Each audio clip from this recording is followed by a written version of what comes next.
Tim's like a feather. A bit of something special. A talented boy.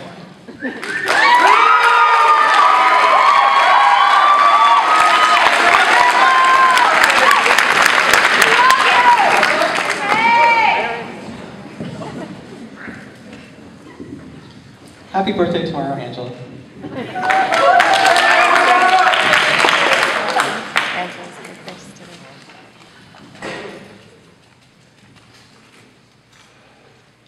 I've been waiting for the devil on my shoulder to make a comeback. His place on my collarbone's ottoman has been vacated for God only knows how long in trade of some place more comfortable, like a beach chair in Havana with a martini diluted in a water of his own creation, garnished with a fourth of lime and a paper umbrella, which is funny, because one thing that paradise and hell have in common is that it doesn't rain. I miss the heat of his stained skin on the fat of my shoulder.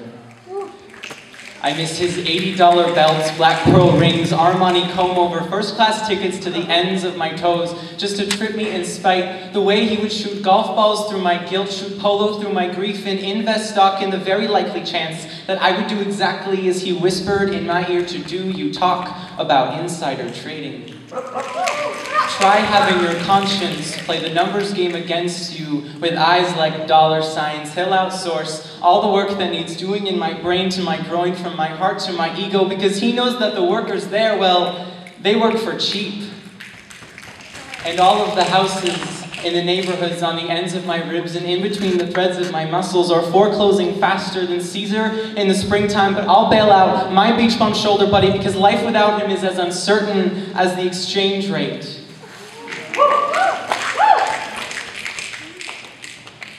And before we have time to dub the mortgage crisis or measure the distance in between recession and depression, my line of sight is being clouded over by the smog piping out of the pores on my shoulder where the devil left a paper mill, the scent of which is wafting over and filling my nose with the scent of ideas on an assembly line being turned into something recyclable. All while the devil, far from my shoulder, dips his feet in the sand. And he may have stolen my sight and my scent, but I can still hear something, and it makes me nervous because usually when I hear my angel, I hear her song. But lately, all I hear is her shouts. She traded in her harp and horn for a rallying cry, bringing every soul down from heaven to occupy my arm span. My devil calls her a vagrant, but she floats over my clavicle like a goddess. She used to turn so much water into wine that it rained champagne, and the devil and I got drunk off of ourselves and our expensive spouses. And when I woke up the next morning, I had forgotten that my shoulder ever even housed an angel. Her songs turned into muffled radio accidents. Her heaven-bound street sign guidance was bought out by the more lucrative business of sin. And no matter how loud she shouted, enough money had her shouts rerouted. She had priceless ambition. But what we called it was a pre-existing condition. And little did I know, my last golden parachute was sewed from the threads of her heavenly gowns. She sewed inside the space of her halo so that I could have a safety net. And when my business of taking raked in record profit, a new low faintly echoed as fiscal winter made an angel as naked as Eve.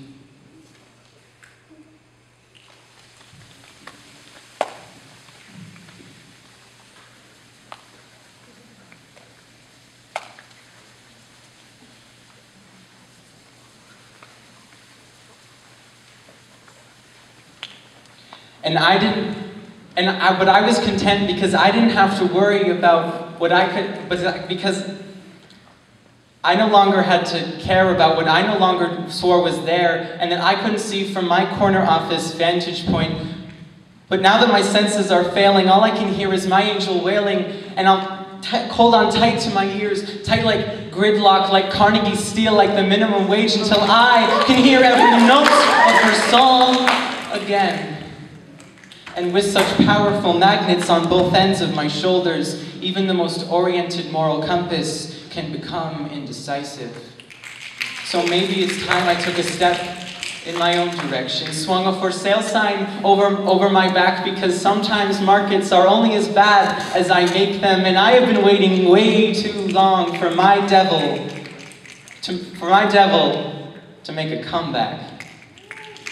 And even though these arms above these bones below my shoulders might look, and even though these bones above my arms might look 50-50, 99% of them are what's really bringing this body forward. Thank you.